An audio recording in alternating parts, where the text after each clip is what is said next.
And it was up, up and away. Well, neither of us had been on a balloon flight before. This camera is taking these shots and the videos. So it was all very interesting.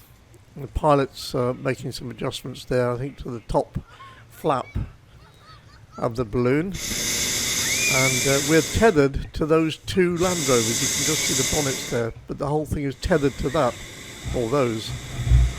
And very soon, when he's happy, like now a little bit of swing maybe.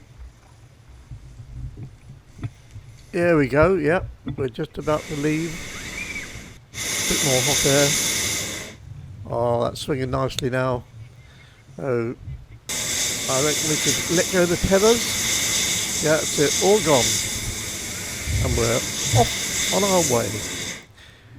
And it was actually quite windy, so we went a lot further than we were anticipating.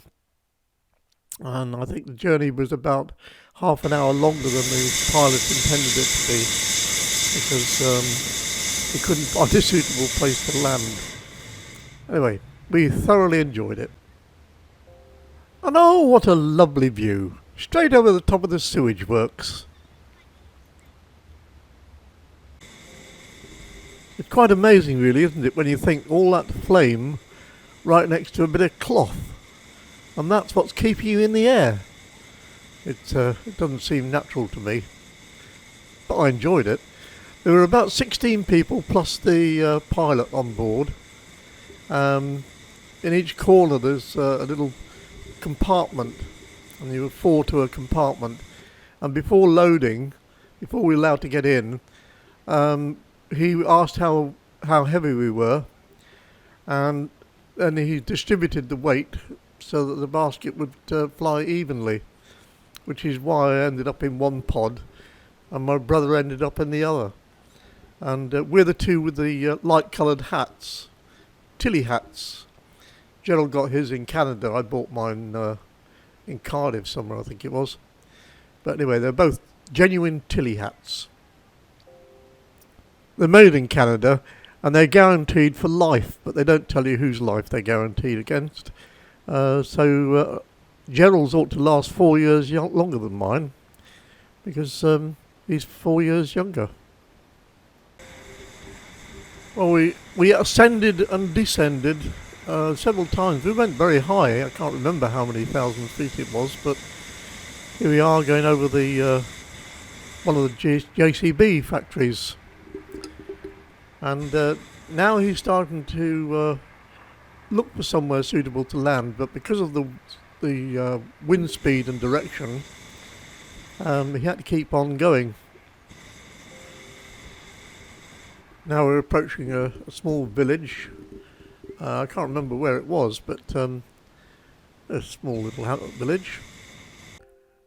The pilot would have known because he got his GPS or his sat-nav there, and there's his instrument for looking at the altitude whilst Brother Gerald looks on.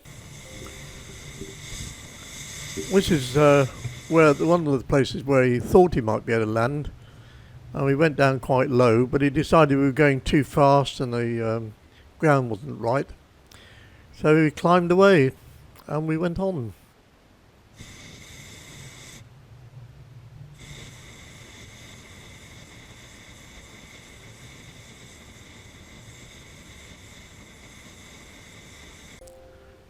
Because another point to take into consideration when looking for somewhere to land is how easily the recovery team can reach you.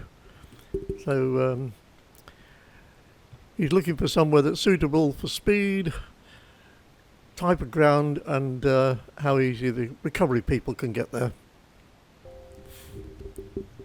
There's a little bit of turbulence, and you see the camera rocking about a little bit there. It is the camera, not the basket, although we did feel it.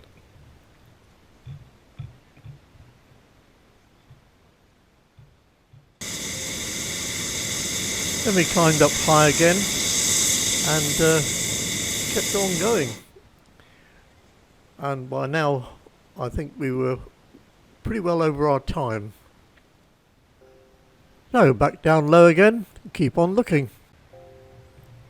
That's a nice looking property. Yeah, little hamlet here. Oh, look at that. Wave to the people down there. Go on, have a little wave. That's right, make them jealous.